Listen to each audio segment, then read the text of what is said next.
E agora chegou a hora de viajarmos até às estrelas e mais além, com o Miguel Gonçalves. Bom dia. Bom dia, Daniel. Aliás, vamos viajar e vamos falar de viagem de luz cósmica também até nós, não é? Vamos falar de raios cósmicos, quase parece algo de ficção científica, e olha que durante algum tempo parecia mesmo. Nós já conhecemos raios cósmicos há largas décadas, os astrónomos conhecem, e basicamente o que são raios cósmicos? São partículas, são restos de núcleos que foram muito acelerados, extremamente energéticos. E nós sabemos que alguns deles têm origem no nosso próprio sistema solar, estamos a falar de eletrões, protões, pedaços de núcleo, e sabemos que aqueles que são mais energéticos não têm origem no nosso sistema solar, vêm de regiões muito mais remotas. E agora apareceu um estudo que nos leva, olha, precisamente a esta zona deliciosa, lindíssima do cosmos, o sistema estelar de Eta Carini. Estamos a falar de duas estrelas muito maciças e que ficou muito famosa no século XIX porque houve ali uma explosão registada ali naquela zona. Uma das estrelas portou-se mal, é uma maneira de dizer, digamos assim, e na altura até se tornou na segunda estrela mais brilhante do céu. E, portanto, é um sistema muito bem conhecido pelos astrónomos e que os nossos telescópios gostam muito de revisitar. E em boa hora houve um conjunto de telescópios que viajou novamente até Eta Carini. E porquê é que metemos aqui os raios cósmicos ao barulho? Por uma razão simples. É que descobriram que Eta Carini está a acelerar partículas a altíssimas energias. Portanto, é um acelerador de partículas perfeito no nosso cosmos, a 7.500 anos-luz de distância. Mas os nossos telescópios conseguiram até diferenciar que há ali duas zonas diferentes de aceleração de partículas, digamos assim. O que descobriram, então, utilizaram-se vários telescópios, nomeadamente o Chandra, o NuSTAR, que são telescópios que medem a energia mais poderosa do universo. Então descobriram que há um grupo de raios cósmicos que surge, cuja origem é o interface entre os ventos destas duas estrelas. São duas estrelas maciças. Aquilo é uma autêntica loucura energética, digamos assim. Emanam ventos muito poderosos. E então, naquela zona do choque dos dois ventos estelares, das duas estrelas, há uma gama de raios cósmicos que emana a partir dali. Mas depois, o mais curioso neste estudo é que conseguiram identificar que em zonas mais distantes deste dupla estelar, nós temos ondas de choque que são criadas precisamente devido à propagação dos ventos estelares. E nessas ondas de choque são criadas, então, os raios cósmicos ainda mais energéticos. Portanto, duas fontes muito bem localizadas. A primeira, a interface. É difícil de detectar isso. É difícil de detectar e por isso, só mesmo com a precisão destes telescópios, é que nós conseguimos ter a origem perfeita destes raios cósmicos. Portanto, a primeira, a interface dos ventos estelares, onde eles chocam, e uma outra mais distante, proveniente das ondas de choque destes ventos estelares. Qual é a parte também romântica, Daniel, desta investigação? É que, muito provavelmente, estes raios cósmicos gerados nas ondas de choque, os mais energéticos, chegam até nós, aqui na Terra. E, portanto, o que diz este estudo é que os raios cósmicos chegam, que passam pela nossa atmosfera, têm como origem também, parte deles, precisamente este sistema de aceleradores de partículas perfeito, que é o sistema de Eta Carini. E, portanto, ajuda-nos também a perceber que, se calhar, temos outro tipo de aceleradores exatamente com esta configuração, com duas fontes bem localizadas de raios cósmicos. E que, já que estamos ainda em sistemas estelares, se não te importas, vamos falar de um outro sistema solar que foi notícia nesta semana, que é precisamente esta ilustração que nós estamos a ver. É um sistema triplo de estrelas.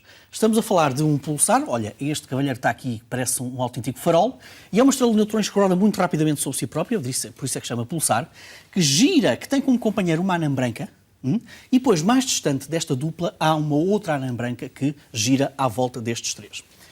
Porquê é que este sistema triplo foi notícia esta semana e porquê é que envolve Einstein? Por uma razão simples.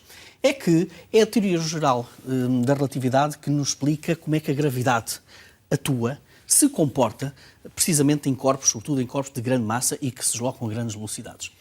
Teorias alternativas a Einstein dizem que os corpos com diferentes massas comportam-se de maneira diferente, ao contrário do que diz Einstein, que diz que não interessa a massa. A gravidade faz com que eles caiam, digamos assim, em direção ao outro exatamente da mesma maneira. E, portanto, este laboratório para estudar a teoria geral da relatividade é perfeito. Olha, este sistema foi descoberto em 2011 e já na altura dizia-se que podia-se testar precisamente esta teoria da relatividade de Einstein. E o que chegou agora foram precisamente estes resultados. Então, e o que é que dizem? Portanto, os astrónomos mediram como é que se comporta a gravidade deste sistema triplo. E então descobriram que a diferença gravitacional, digamos assim, detectada é inferior a 3 partes no milhão. Isto quer dizer o quê? Quer dizer que, se calhar, nós até estamos a falar do erro teórico dos próprios instrumentos. Isto quer dizer o quê? Que as massas, isto são todas estrelas com diferentes massas, mas que se comportam exatamente da mesma maneira perante a gravidade. E, uma vez mais, Einstein tem razão. Num sistema muito distante da Terra e, precisamente, um sistema caótico do ponto de vista da dinâmica e do ponto de vista de várias massas. O que não deixa de ser extraordinário, de facto, ainda. Olha, há sempre muitos meteoritos que vão caindo na Terra e há sempre aquela perspectiva de, ok, eles vêm de onde? E atrás deles, ou antes deles, atrás deles, podem vir outros meteoros muito maiores, que é sempre aquele cenário catastrófico. E é curioso, porque este estudo que também agora foi revelado também toca nesse ponto, que é como é que estudar a paternidade dos meteoritos ajuda-nos a perceber como é que eles depois chegam até nós. Vamos começar pela paternidade, que é a parte mais interessante, digamos assim, deste estudo. Nós sabemos que os meteoritos são pedaços de asteroides. Os asteroides, por si só, são dos materiais rochosos mais antigos do Sistema Solar, são os blocos de construção dos planetas. E também os astrónomos sabem que nós conhecemos mais de 400 mil asteroides na cintura principal de asteroides, entre Marte e Júpiter, e que cerca de 1/3 dos meteoritos, ou melhor, os meteoritos que nos chegam à Terra provêm da zona mais interior desta cintura de asteroides. Ora, o que os astrónomos sempre disseram até agora foi que cerca de 44% dos asteroides desta cintura interna, da cintura de asteroides, pertenciam a 5 famílias de asteroides, que estão bem identificados, cujos nomes são Flora, Vesta, Nisa, Polana e Eulália. Portanto, 44% dos asteroides. Este novo estudo, que olha sobretudo para a órbita destes asteroides na zona mais interior da cintura de asteroides, diz-nos uma coisa um bocadinho diferente. Apresenta-nos um outro número. Diz que cerca de 85% dos asteroides desta cintura principal interior pertencem, de facto, a estas 5 famílias de asteroides. Então, e os outros 15%? Os outros 15%, o que diz este estudo é que ou também podem ou não pertencer a esta família de asteroides, mas abrem porta para uma outra hipótese, que é, pertencem também a pequenos planetesimais, planetas que surgiram ainda no início da formação do Sistema Solar e que já não existem. E não existem porquê? Porque no início da formação do Sistema Solar isto era todo um sistema dinâmico muito mais caótico, digamos assim, e provavelmente os pais de parte destes asteroides, que se chegam até nós sob forma de meteoritos, já não existem. Ora, portanto, o que nos diz este estudo é que, se provavelmente os meteoritos que nós conhecemos, 85% deles, estão bem identificados os seus pais e nós sabemos as características físicas destes asteroides pais. E, portanto, conseguimos fazer uma simulação da sua composição e como é que reagem à entrada na atmosfera. Portanto, é um estudo que nos liga o passado, a paternidade dos meteoritos, dos asteroides, mas também como é que eles podem se comportar à medida que entram na atmosfera. O problema são os outros 15% que pertencem, de facto, a uma paternidade que neste momento é desconhecida, porque esses planetas menores provavelmente já não estarão entre nós. Portanto, não deixa de ser um estudo interessante que liga paternidade, características geoquímicas e também a própria sobrevivência da nossa espécie. Exatamente. Tão catastroficamente tratada pelo cinema.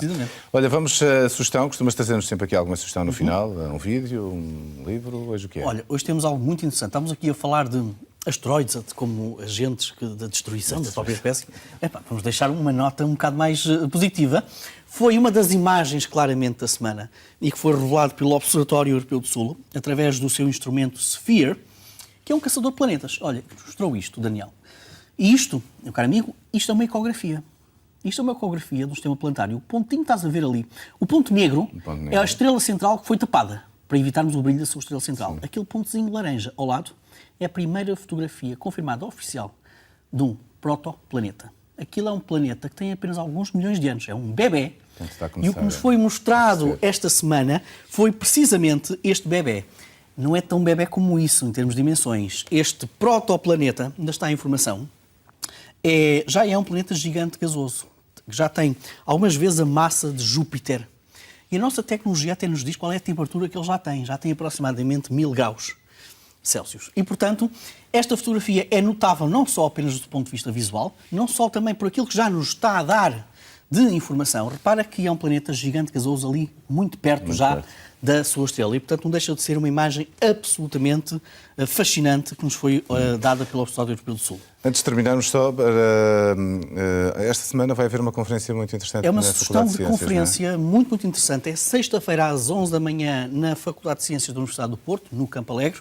E quem vai estar presente é um chamado Sr. Thomas Markuski e ele é o CEO de uma das empresas, a Firefly Aerospace, e vem cá falar, vem em Portugal, numa parceria entre a Faculdade de Ciências e a Embaixada dos Estados Unidos, vai-nos falar sobre o New Space, sobre a nova era espacial que nós estamos a atravessar, vai-nos falar sobre o que é o comércio, o que é a componente financeira desta nova aventura aeroespacial e também das tecnologias espaciais. E é particularmente interessante esta conferência numa altura em que o governo português anunciou a criação de uma espécie de um centro, o Air Center, precisamente para explorar as novas avenidas do espaço. Muito bem, Miguel. Bom dia, bom fim de semana. Saímos das estrelas para